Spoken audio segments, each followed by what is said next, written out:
Monsieur le Président, chers collègues, alors, une étude de l'ADEME publiée en 2016 démontre que le gaspillage alimentaire génère 10 millions de tonnes de biodéchets par an en France.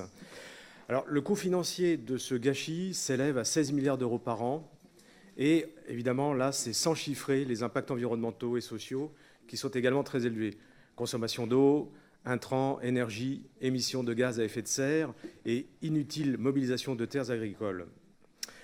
Tous les secteurs de la chaîne alimentaire sont concernés par ce gaspillage, alors que parallèlement, les besoins d'aide alimentaire explosent et que les associations caritatives et de solidarité comme les banques alimentaires peinent à satisfaire la demande croissante de leurs bénéficiaires. Cette situation n'est plus acceptable, que ce soit au niveau éthique, environnemental, social ou financier. Le secteur de consommation dont fait partie la restauration collective prend part à ce gaspillage à hauteur de 33% environ. L'étude de l'ADEME qui vient d'être citée donne également des chiffres concernant la restauration collective et notamment scolaire.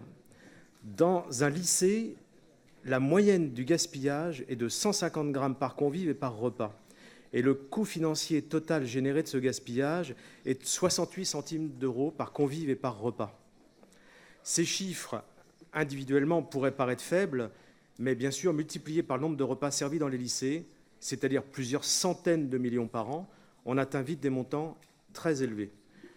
Pour les 296 lycées de notre région, le coût pour notre collectivité est de l'ordre de plusieurs millions d'euros par an.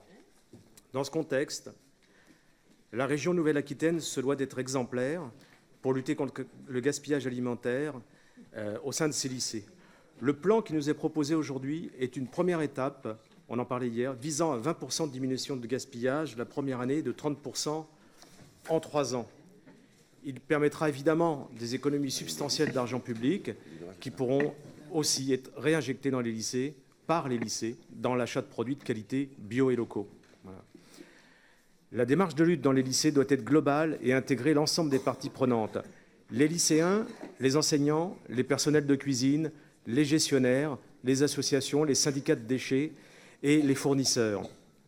Le plan d'action proposé répond à ces critères et devrait renforcer les démarches vertueuses existantes dans un certain nombre de lycées et permettre leur généralisation à de nombreux autres pour atteindre à terme l'ensemble des lycées. Alors, pour répondre un petit peu aux collègues précédents, j'ai eu la chance de passer une journée entière avec des jeunes en service civique de unicité sur les questions de gestion alimentaire, et ils présentaient toute leur pédagogie autour de la sensibilisation. Et vraiment, je pense que nous sommes très cohérents dans les complémentarités des politiques menées.